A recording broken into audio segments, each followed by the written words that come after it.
My name is Giles Coren. I'm a writer, restaurant critic and incorrigible gourmet. I'm being joined by Sue Perkins, performer, broadcaster and fussy eater, as we supersize our way through the diets of 6 different eras in British history.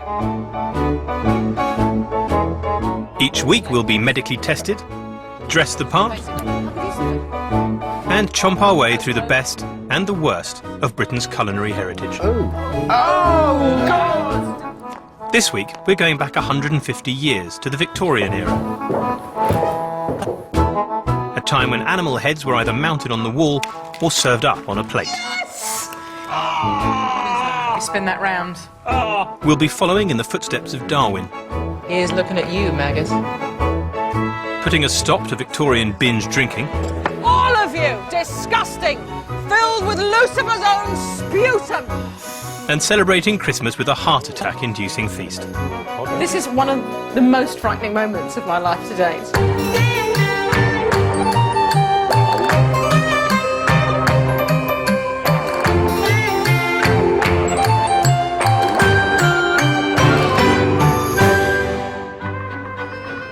In 1850, Britain was the world superpower, with an empire stretching across 1/5 of the globe. The Industrial Revolution was in full swing, bringing us railways, the flushing toilet, and the middle classes. Sue and I are living in the fashionable new suburbs. My manufacturing business is booming, and we're very nouveau riche. I can afford the trappings of aristocracy. I just need to work on the manners. Very good. Wow! Queen Victoria, our glorious empress, lived on a diet of roast beef, ice cream and suet puddings, and was as fat as a house. Patriotic though I am, I don't want a bloater for a wife, so I've sent Sue for a health check. Hello, Sue. Nice Claudia Lauch is a clinical nutritionist and pharmacologist. So that is 72 centimeters. Now the next thing would be a urine test, and I want you to put that much in, okay? You are the urine dominatrix. Exactly that much wig and no more. The average Victorian woman was dead by 48, from cholera, consumption or childbirth. But for Sue, the biggest danger is what's going to be on her plate. Let's have a look at your nails. Now, in terms of the Victorian diet, there's a lot of meat and a lot of offal. But all that meat is obviously not only a lot of proteins and probably much more than you actually do require, but a lot of saturated fats. So you would be more prone to strokes and heart disease and so on. That fatty diet is just really, really not good. You know? I wasn't looking forward to it till I met you, and now I feel so excited. I imagine. But it'll be interesting to see what happens after.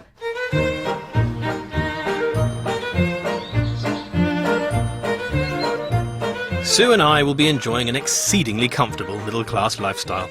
With an income of £800 a year, we've got 6 servants, including a cook, a butler and a lady's maid. Does this make me a Victorian baddie? Like, there's always the baddie in a Sherlock Holmes thing. It's always the bad one who looks like it. It's a bit dastardly and muttly. As a Victorian lady of leisure, all I have to worry about is keeping my opinions to myself and looking ornamental. Not so easy in a waist-cinching corset. So I've got, what, at the moment about a sort of 27, 28-inch waist, and we're going to take it down. Yeah, we can take it down 4 inches with the corset. Oh, that is quite painful now, you see. I couldn't eat anything now. How does that feel? Sue? I'll be packing away up to 3,000 calories a day, 50% more than usual. At least my love handles will be hidden by the fashion for ridiculously big skirts. But 5 foot wide, wearing a crinoline was a hazardous business. Satirical magazine Punch advised husbands to register their wives at the fire insurance office.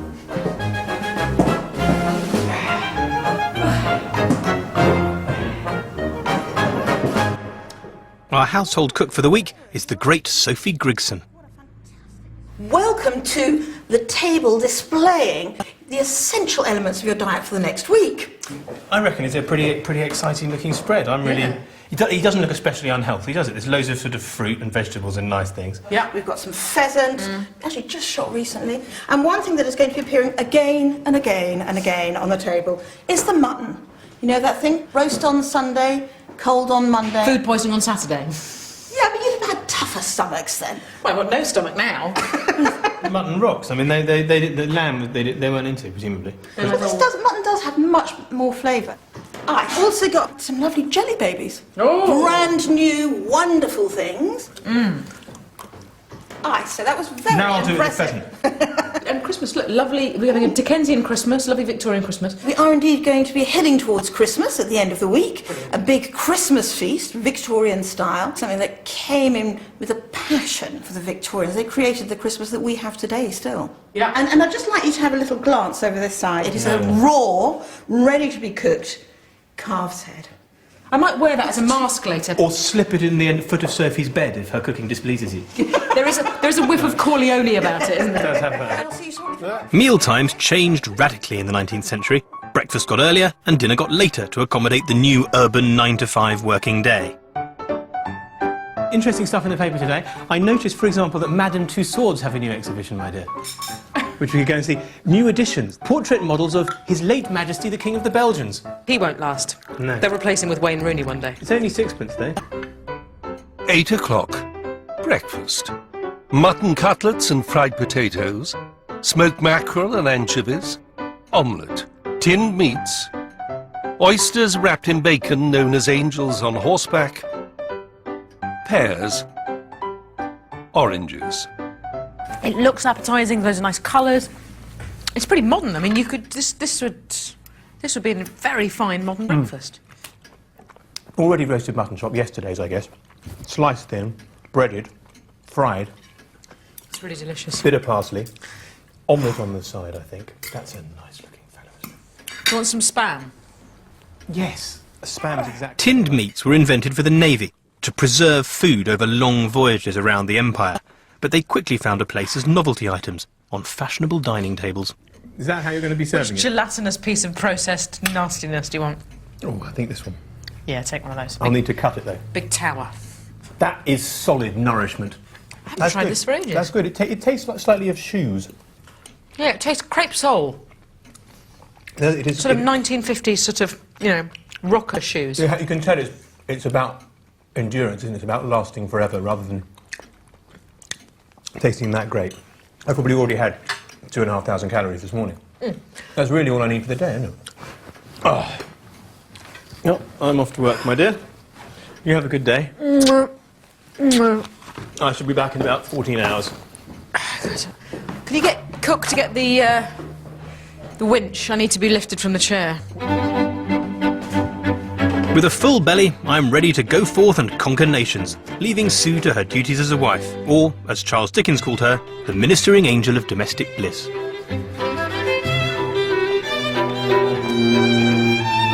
Queen Victoria led the fashion for large families. She married Albert at 21, and by 37 had 9 children.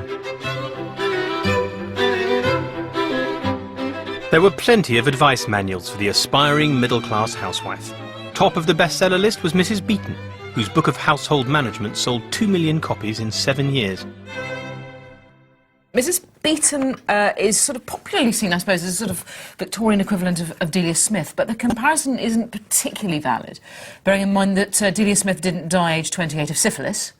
Neither did Mrs. Beeton disport herself on the terraces, 5 sheets to the wind, screaming, "Come on, let's be having you." It's got stuff on etiquette, on running the house, on disciplining the servants, on tending the sick, looking after children, the elderly, and millions of recipes. So it's not a cookbook, really. This is the mothership. This is going to show me how to be the mistress of the house. And she begins as she means to go on. As with the commander of an army, so it is with the mistress of a house. After a morning's work, a gentleman would generally head to his club for a 3-hour lunch. I'm dining at the Oriental Club, established in 1824 for returning servants of the Empire. This was the heyday of the British Raj. We gave India education and engineering in return for tea and curry. There's a recipe. I'm joined by food and wine writer Paul Levy for an authentic Victorian curry, cooked from the 1861 recipes of Richard Terry. He was chef de cuisine at the club, but had never set foot in India. 1 o'clock, lunch. Beef curry. rabbit curry, vegetable curry, club claret. Goodness me.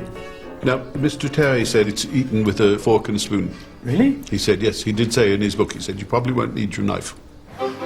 Queen Victoria hated all things spicy.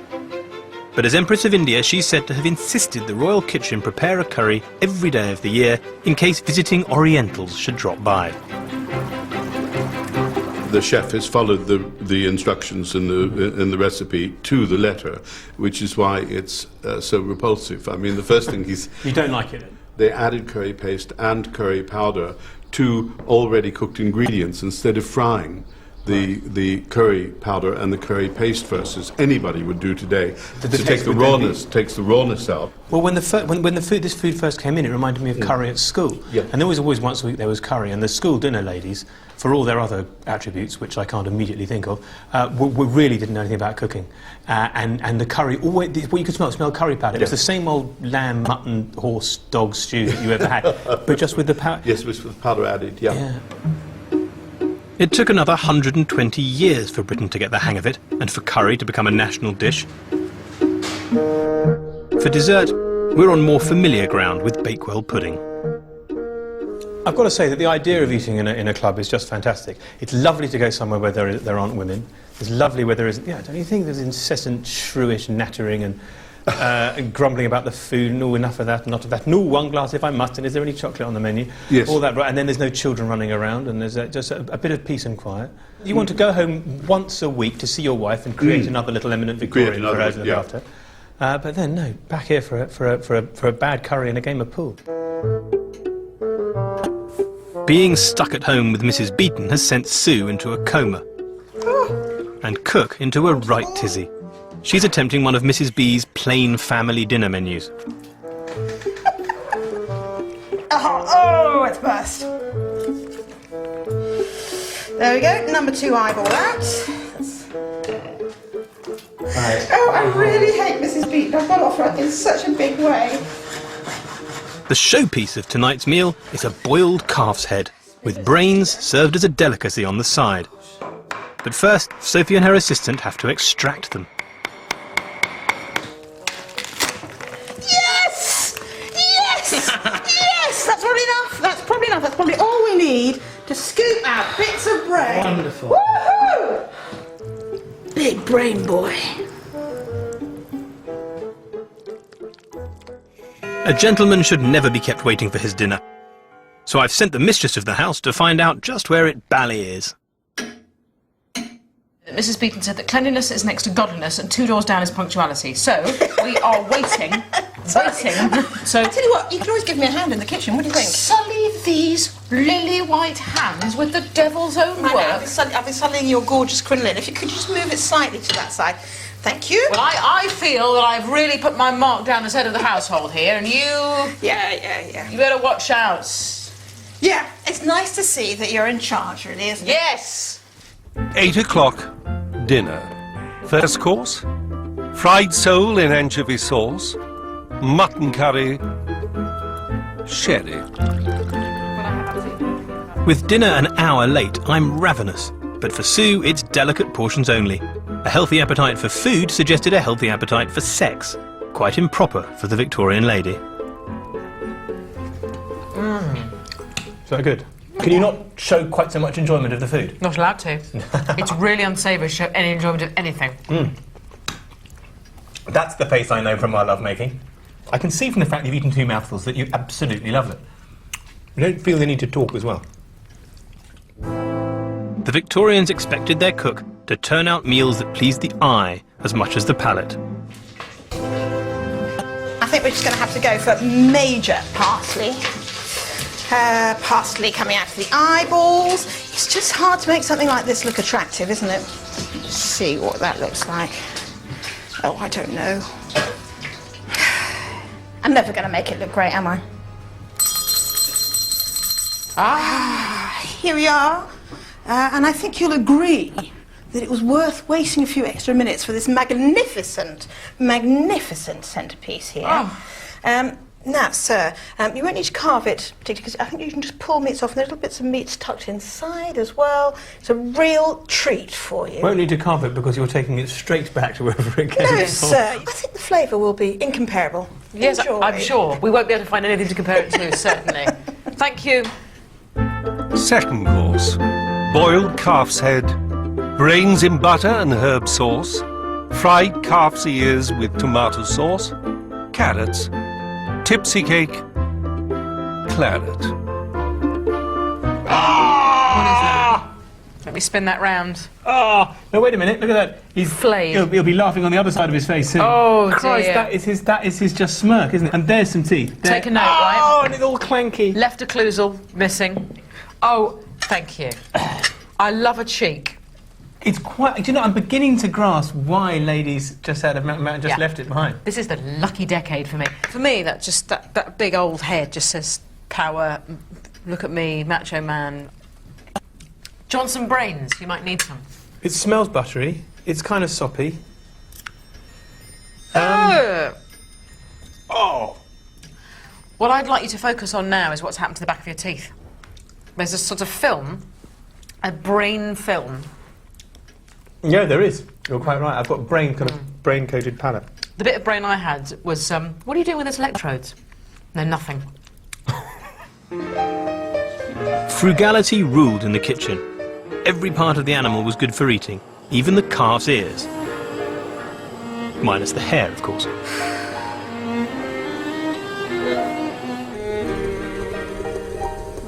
I have to say, there aren't many things that make me feel queasy in life, but that smell is one of them. I have to say, it's just Vile. It's like the worst barnyard smell.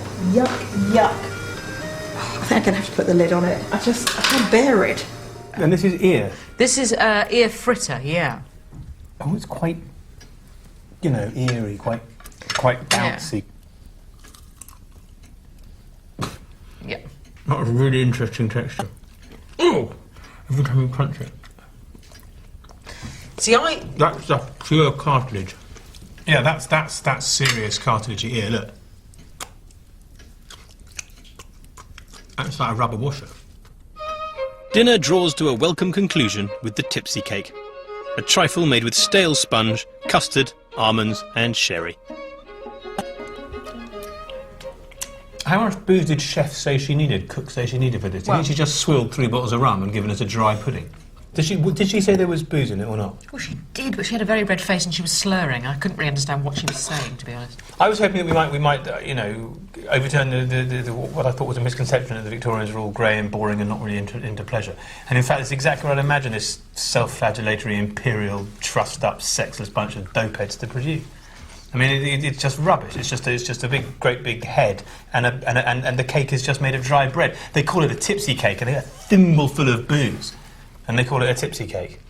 It is a sepia-tinted meal of the worst kind. I'd love to have an opinion, but I don't. So, day one, and I've done the best I can. I'm going to try and live this week like a proper Victorian lady. I'm going to be very demure, I'm going to be sickly, I'm going to faint a lot, and I'm just going to have small portions. I thought I was a nouveau riche. Victorian gentleman, rotund, like Mr. Fezziwood, like Mr. Bumble, you know, whatever you know. But no, I'm just going to waste away. I'm going to scrawn up. I'm going to lose stone after stone. I'm going to bed starving, hungry, nothing but leftovers.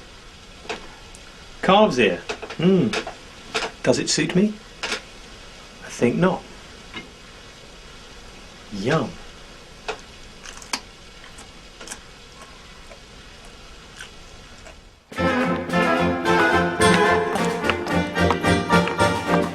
Today, Sue and I are going in pursuit of leisurely diversions. London's Natural History Museum was built by the Victorians to show off their beloved collections of dead, stuffed animals. The leading zoologist of the time was, of course, Charles Darwin, famous for his theory of evolution. He didn't just study animals, he developed a bit of a taste for them. I'm famished. Yeah, me too. I hope there's a squirrel in here. Oh. And there is! They've left the gloves on. So I guess this is supposed to represent the sort of bizarre eating habits of Charles Darwin. Why have they left the furry feet on? Feel it on your face. Oh, it's a loving touch. A loving touch. That's good. That's good eating. Chickeny. That's squirrel. That's good eating. It's grey, though. It's grey squirrel. Good. This was Darwin, of course. He got That's the red a fatty squirrels. squirrel. That's a London squirrel. No animal, large or small, was safe from Darwin's voracious and eclectic appetite. We're making do with squirrel, but as a student at Cambridge and a founder member of the Glutton Club, Darwin devoured rare birds, rodents, and, it was rumoured, even a puma. We had this Glutton Club, and they all gathered round and ate things like brown owl. hawk. Yeah. Brown owl, I think they didn't like. I think it was stringy. It was stringy. He preferred the pork that went with the brown owl, but it didn't stop him killing the brown owl in the first place. You But want you're little brown owl babies is what you want. Little tasty, little just... Stop. Oh, nice. It's On a truly kebab. Victorian, though, isn't it? You're right. It's that sort of fascination with rare and beautiful creatures, combined with a desire to kill them. And eat them. Yeah. Yeah. Candied maggot. Fancy a handful? In the spirit of Darwin, if you're going to eat one, I'll eat one. Here's looking at you, maggot. That's right. About the third nicest thing I've eaten this week. Cultural excursions were one way to fill the hours of leisure. Sport was another. Jab, left hook, right hand. Good combination, yeah. Boxing had historically been bare-fisted, bloody and illegal. Then along came the Victorians who cleaned it up for gents like me.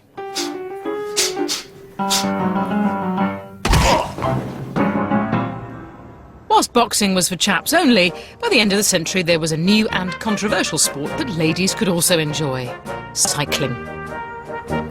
The bicycle was impossible to ride side saddle and in a crinoline, so a new fashion was born: bloomers. They were named after their inventor, American postmistress Miss Amelia Bloomer.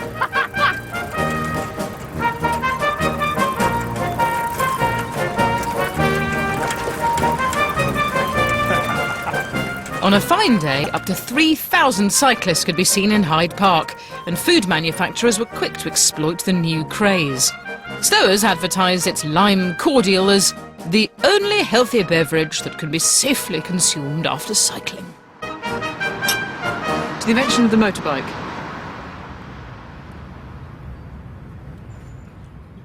After all that exercise, we've worked up a stonking appetite.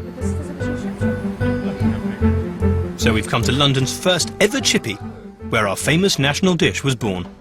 May I have some haddock and chips, please? I'll have some plaife. With industrialisation came huge improvements in food preservation and transportation. A catch of fish could be offloaded in Grimsby one day, put on a train and arrive fresh, or nearly fresh, in London the next. One haddock and chips for you, madam. Thank you very much. And one plate and chips for you, sir. Aha, thank you very much. Enjoy, you have your salt and vinegar there. Lovely. Oh, that's good, isn't it?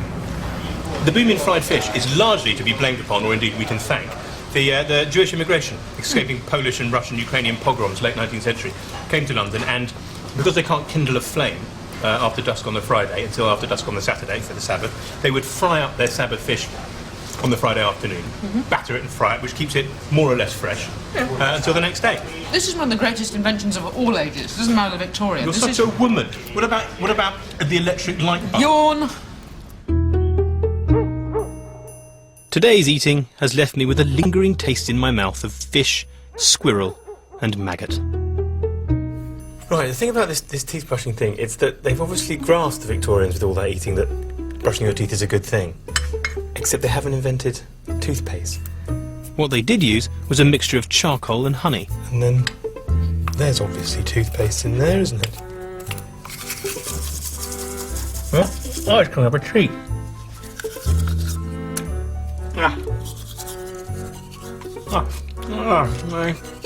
It's like licking the inside of a real old beehive, I guess, isn't it? Like the carcasses of old bees and all the honey. I've got to get it rid of my mouth.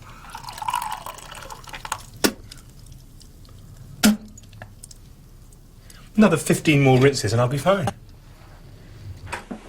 Now, they see, today was a day. Today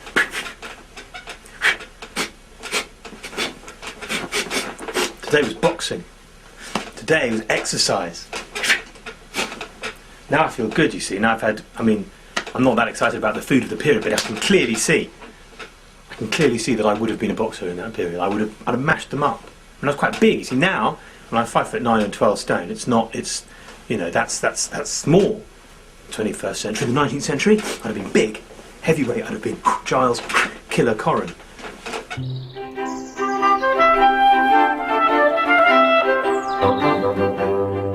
The Victorian dinner party was an ostentatious and competitive occasion. It was a chance for parvenus like us to show off our wealth and good taste, and to do a bit of social climbing.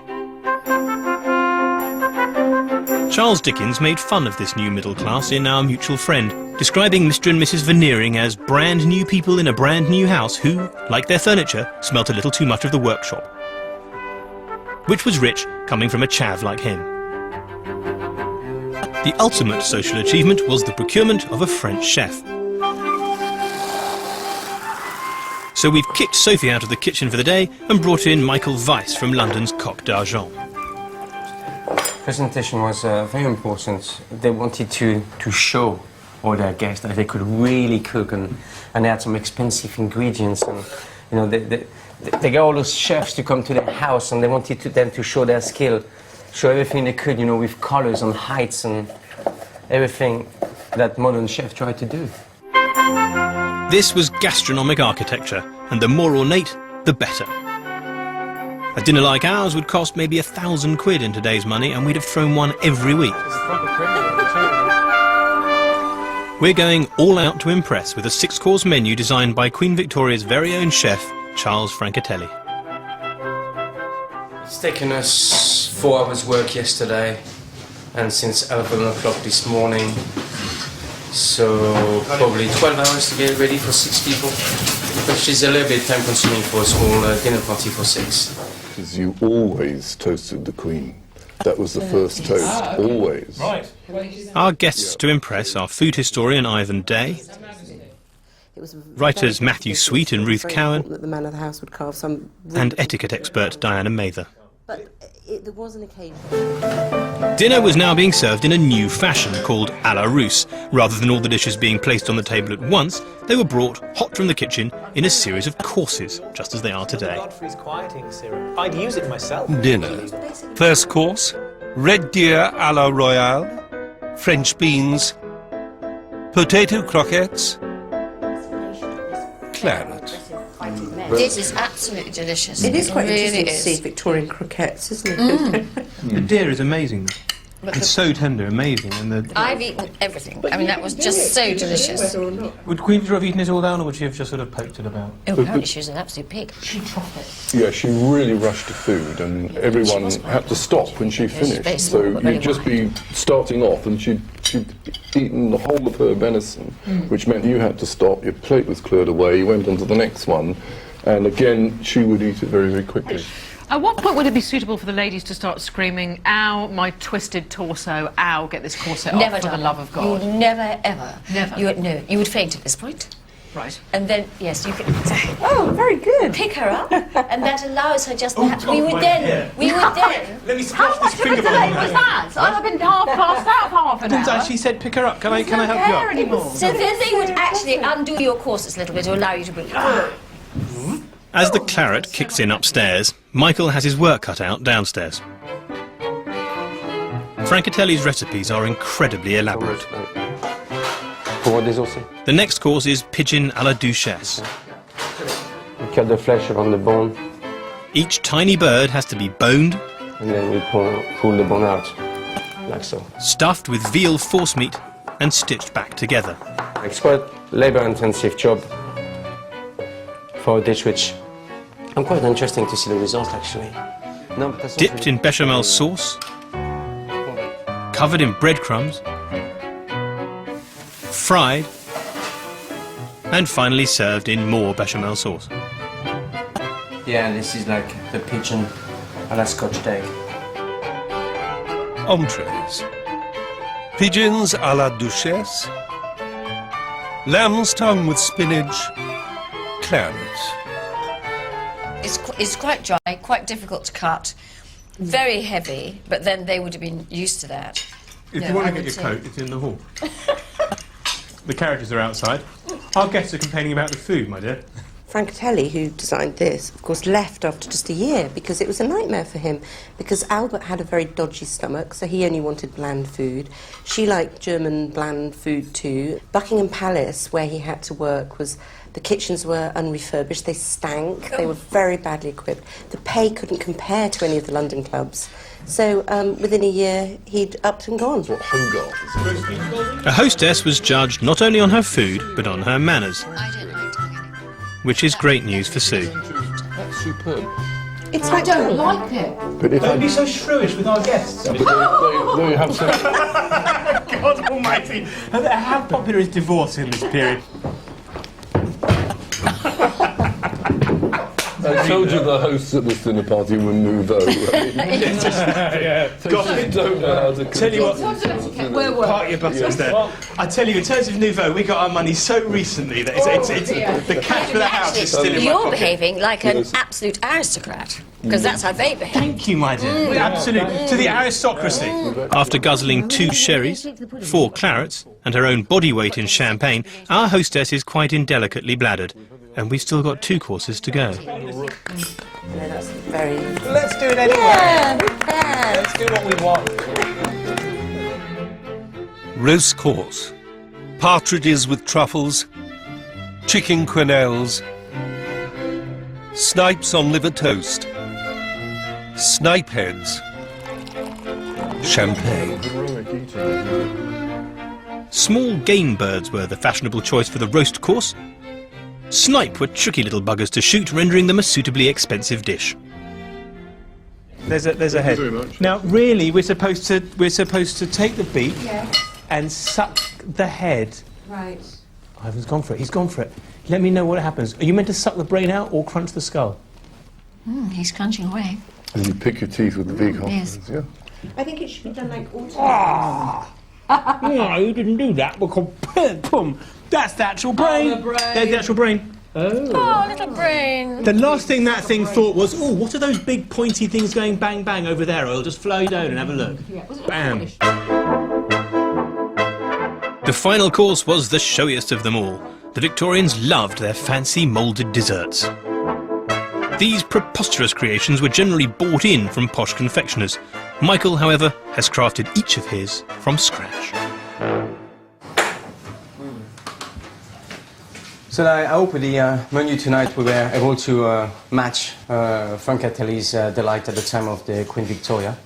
And then we had great fun doing the jelly, and that was just pure fun. I don't think it's a delight to eat, but it's pure fun to make and to dress. And I think when you see the guests downstairs will really appreciate the amount of work that's gone into it and the way it looks on the table. Oh,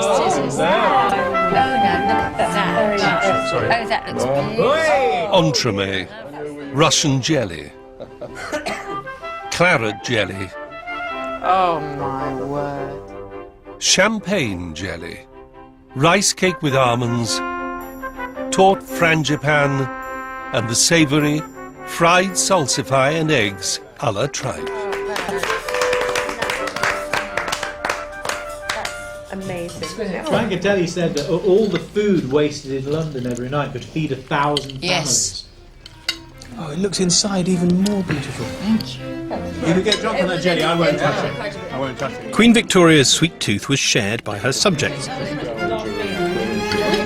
During her 63-year reign, sugar consumption rocketed from £15 to £90 per person a year as cheap sugar flooded in from the colonies.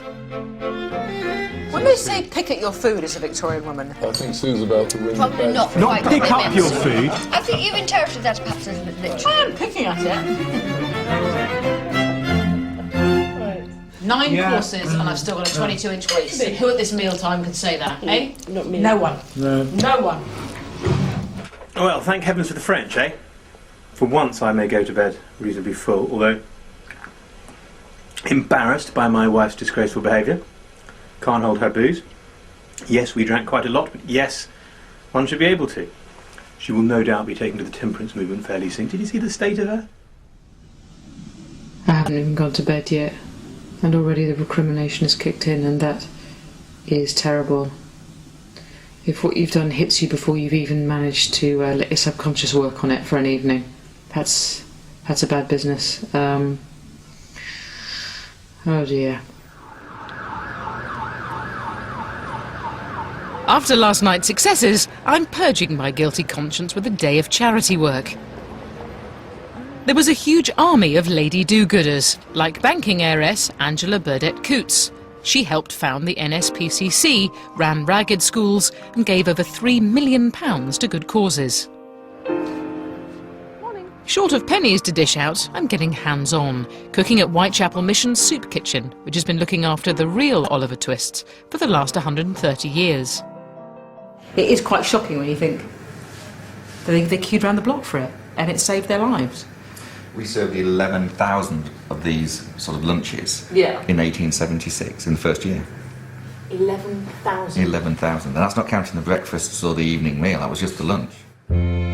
London's population exploded from 1 to 6 million during the 19th century, with thousands living in slums on a diet of tea and bread.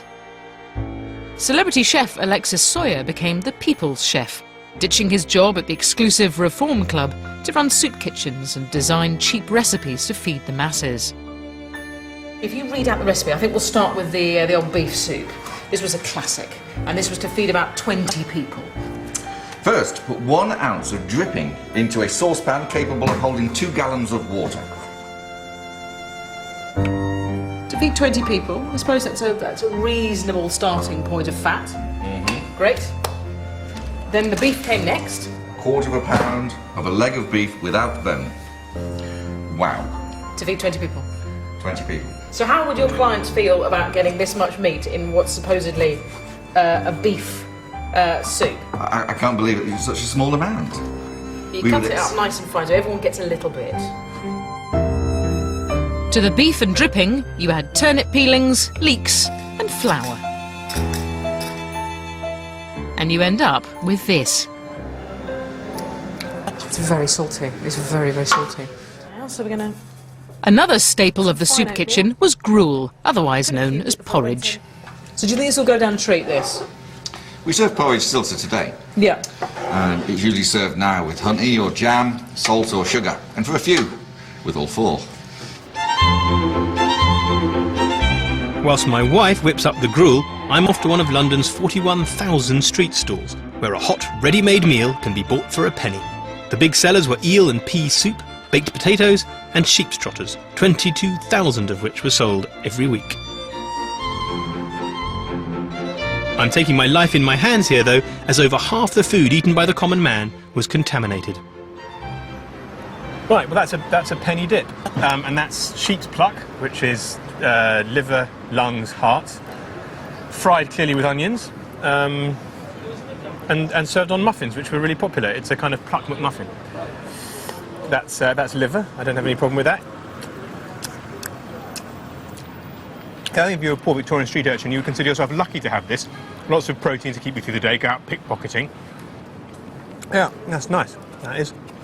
The muffin almost certainly contains gypsum or building plaster, because that's what they adulterated bread with in the Victorian period.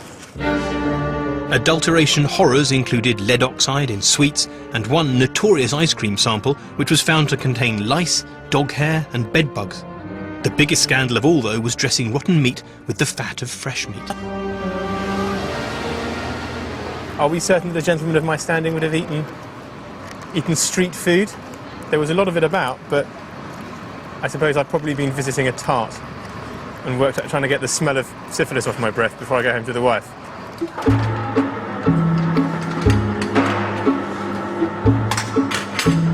Back at the mission, I've got faith in my Alexis Soyer soup. Afternoon all. He's said to have saved as many lives through his kitchens as Florence Nightingale did through her wards. Barley, leek and just a little bit of beef, but they didn't give out a lot of beef though. Can I try a little bit, but not so much, please? Well, I'll tell you what, you say when. Let me know what you think. Okay. It's got pearl barley in it. The beef soup's going down a treat, but I'm going to have to take the gruel to the masses. Right, how do you reckon about a bit of gruel? What do you reckon? Is that good? Little Oliver Twist ate 3 meals of thin gruel a day, with an onion twice a week and half a roll on Sundays. He was one of the lucky ones, as over half of all children born in towns died before the age of 5. See what you think. Oh, and loads of butter in it. Yeah? You've polished that off? If there was a bit of sugar in it, it's the only thing I think that I would say is wrong with it. I could be on a bit twisted. You could. They quite like them, actually. One woman who hasn't eaten anything solid for about a month, so she's had 2 bowls, really likes it. To go out and do stuff and to actually meet people and talk to them and listen to their stories and kind of help them in a way is more nourishing than 1 million calves' heads and 4 billion pigs' trotters and 100,000 squirrels. So it's been really good. Food was okay today. Wife was a problem. It's all very well her going off to feed the homeless with her soup. When she came home, she didn't half smell. What to say? I mean, this is 1860 odd. I'm a man of means.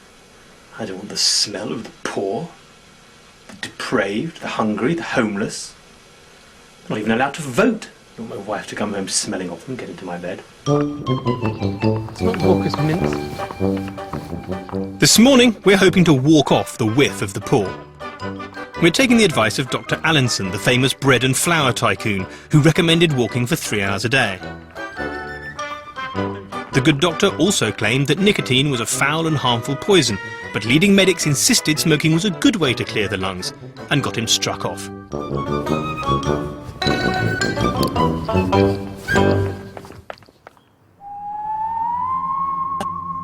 Back at home, it's time for tea. In the 1850s, spiritualism was all the rage. Even the Queen fell under its spell. The middle classes held table-tipping parties, where mediums were plied with cake in return for raising the spirits of the dead. I should offer ladies first, of course. Tea.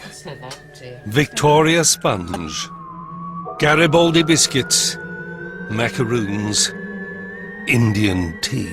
The Victorians kind of liked the idea to be scared. I mean, there was a massive big show at the Lyceum Theatre called Phantasmagoria, where they used to create the Ark of Necromancy on stage, where they'd create ghosts and the dead and be seen to conjure up the dead.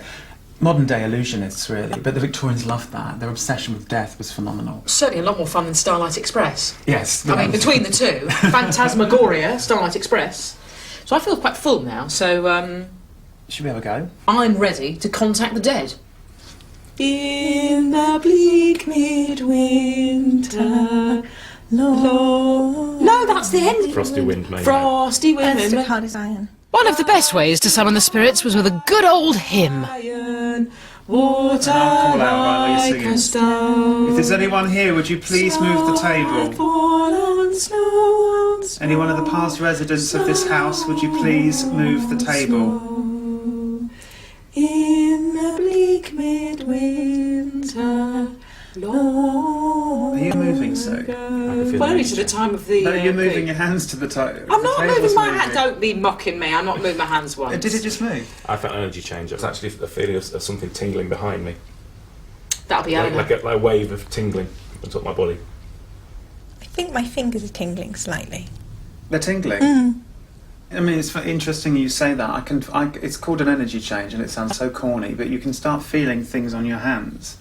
If you concentrate, and you do feel an energy change, like I'm just another wave of it. Yeah. Hang on, I'm getting a bit of something. Well, that must be you. Oh, don't be silly. How dare you? Well, that is you. I mean, obviously, I think what can happen, I think there's a lot of faking going on, and obviously you could have a lot of people under your crinoline, and you'd have... How dare you? I've only got 2.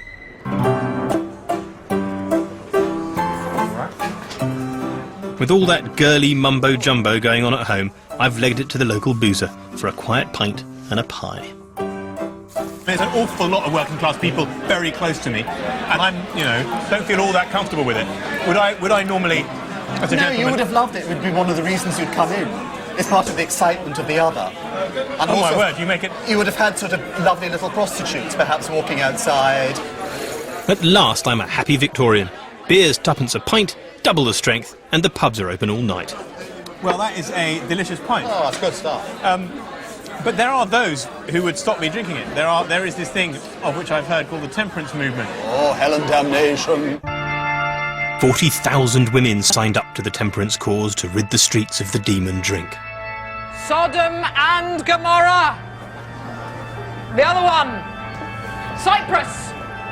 It was another chance for the middle classes to preach their goody two-shoes values of self-control and denial to the working classes. Milk is an excellent, excellent alternative to a dry white wine. I mean, there's a lot of terrible women who are into that sort of thing. I know. They're joyless, boot-faced, scrawny, with their big skirts, their little short haircuts, their little glasses, marching up and down outside the pub, telling you what to do and what not to do. All of you, disgusting, filled with Lucifer's own sputum. It is time to stop drinking. All of you who frequent this house of ill repute, abandon it. Abandon it. Come on, father, dear father, come home. The clock in the steeple strikes one. It's time we went to Parliament to stop the drinking trade. One more drink for the road, a dog's nose. What's in here? Gin, Mother's Ruin, cold ale, warm ale.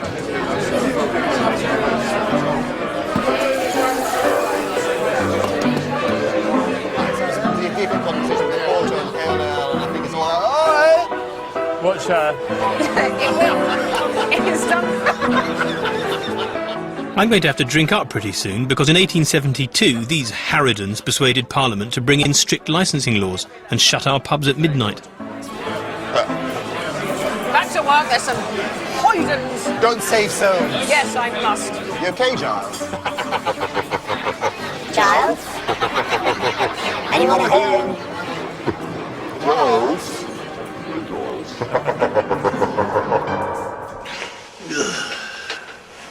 You see, the pub is not a good invention. Nor was the dog's nose, or the parson's arse, or the 14-pint Guinness Drambuie depth charge shooter with double extra cheese and pie in it. God, I did have cheese with pie in it. Yes, a bad thing, dipsomania. It brought the empire to its knees. It's the same as the Romans without the buggery. Or with the buggery. I don't really recall. Do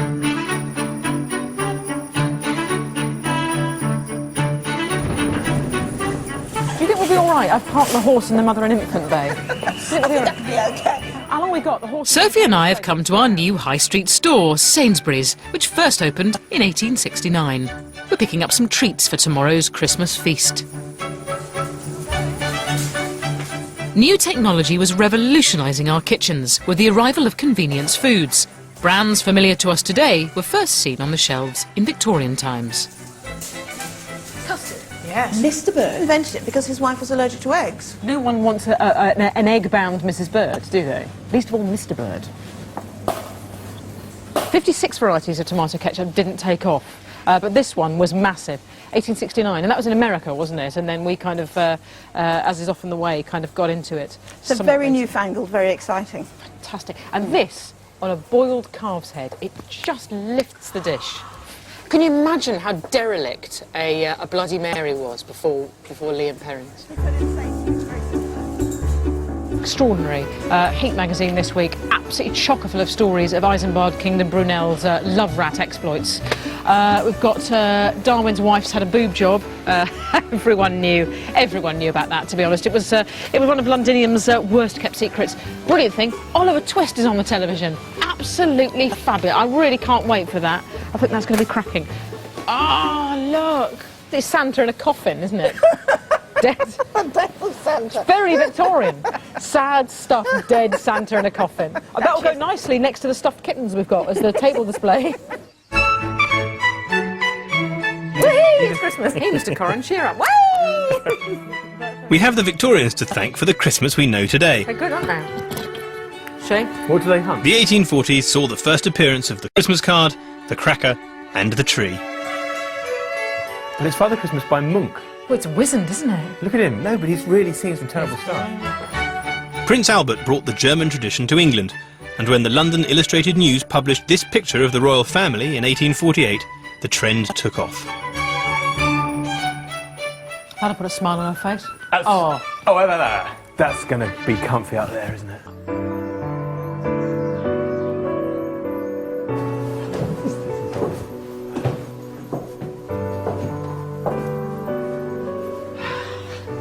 You see, it's worth putting a stocking out. What with the new consumerism of Christmas? It means that when we put our stockings out, there's something might be put in them.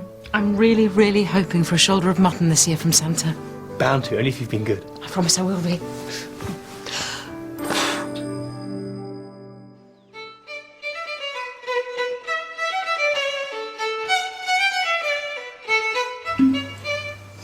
The Victorian Christmas dinner was all about nostalgia and good old English fare, like plum pudding, goose and furmity, a delicious spicy porridge.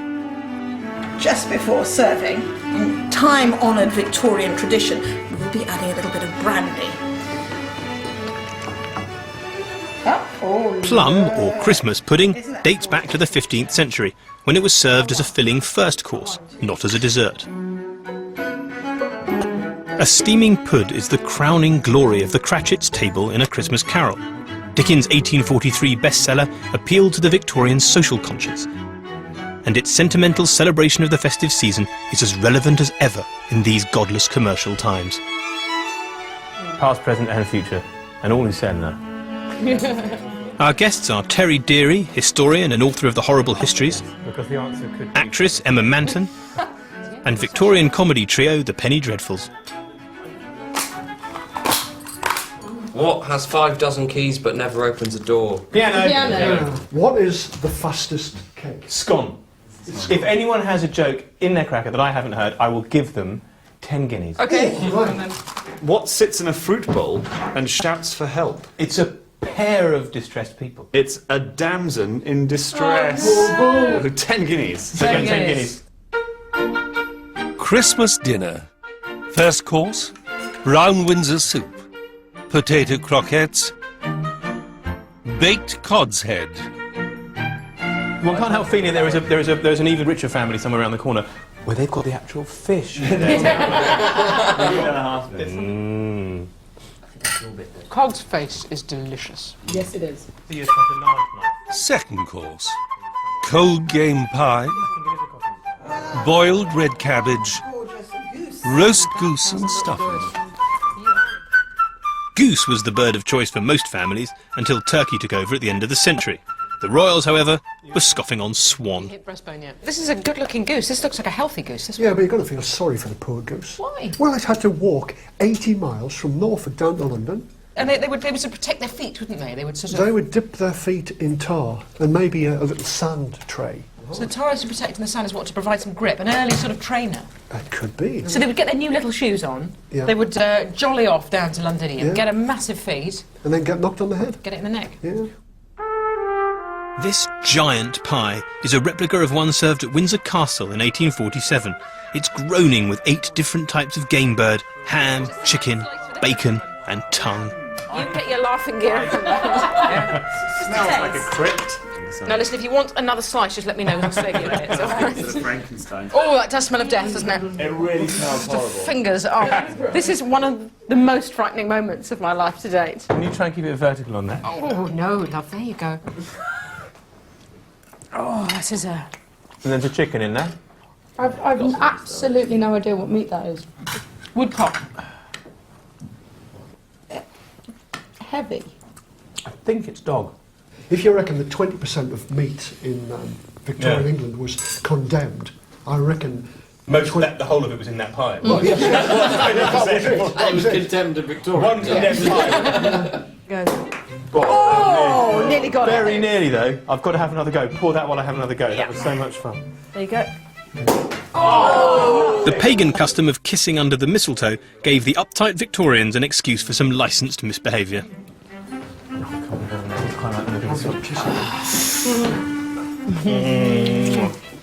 Excellent. Right, well, I'm not playing that game anymore because there's any... But if you want to kiss any of the other boys, you can. I might go back there in a second, actually. Third course, plum pudding, bird's custard, furmity, mince pies. Mince pies have been a Christmas custom since the 16th century. Traditionally, they were made with spiced beef. Now you may think, what am I doing putting actual minced meat into sweet mince meat? And that's because originally mince meat did have precisely that in. There's some steak going into this, as well as all the things we expect to get in mincemeat. And the amazing thing is that you can't tell when you come to eat the thing. It just has a really good depth of flavour. But a bit of mincemeat does actually get included in Mrs. Beaton's recipe. They were eaten for the 12 days of Christmas, ensuring good luck for the next 12 months. Would you like a mince pie? They'll help you run. Has this got beef in it? Yes. Oh. We're relying on you to bring us news of it. It's, do you know, I hate mince pies. But I very much like this one. I think the combination of beef and sultanas is a cruelly overlooked area. I don't see that it's that dissimilar to what we have now. It's one of those, I mean, Christmas dinner is one of those times when we do just whack a load of badly cooked meat and fatty You know, things. Christmas meal really you only have once a year, so there's no time for it to evolve. They've only, since the Victorian era, there have only been 130 Christmases, so you wouldn't really expect it to have evolved very much, would you? Bravo. It's not Victorian entertainment. And then we sing hymns. Oh, little town of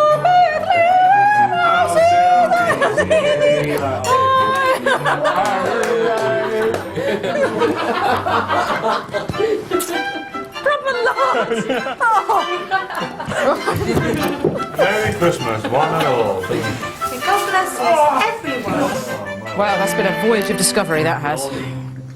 Well, what a funny old bunch those Victorians were. I ended up having such fun. That Christmas dinner was fantastic.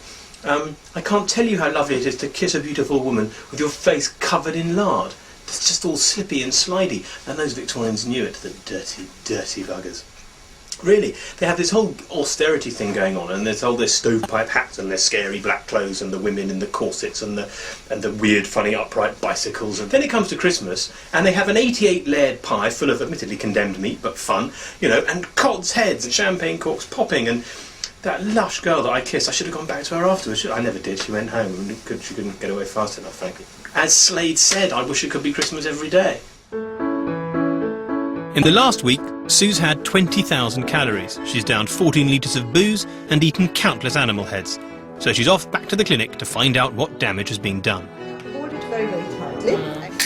Oh, that's cold. You actually gained 2 centimetres on your waist, which is nearly an inch. I was wearing a corset. How could it have gone into there? Look at the colour of that. That is the old amber nectar. I've not produced wee like that ever. No, I mean, it's nothing to worry about. It's not Could this be any more humiliating? It's not the best. Fat girl does dark wee. The moment of the truth. Ah. You've gained 3.2 kilos. You were 55 before. So well done. What's that, half a stone? About, yes. Oh, rocking. In 1 week. Half a stone in a week. Fantastic. Oh, sure you can cycle without one of those big skirts on? So it's back on the bikes to burn off the pounds. And no more Victorian snacks.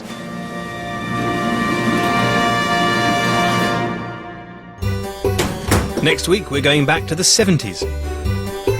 In between knocking back cocktails and gobbling our greens, Gosh, we go. we'll be burning calories the funky way.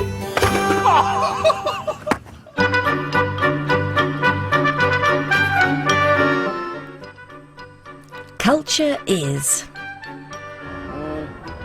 Culture is what's going on. See, I think everything's culture except football. Don't know.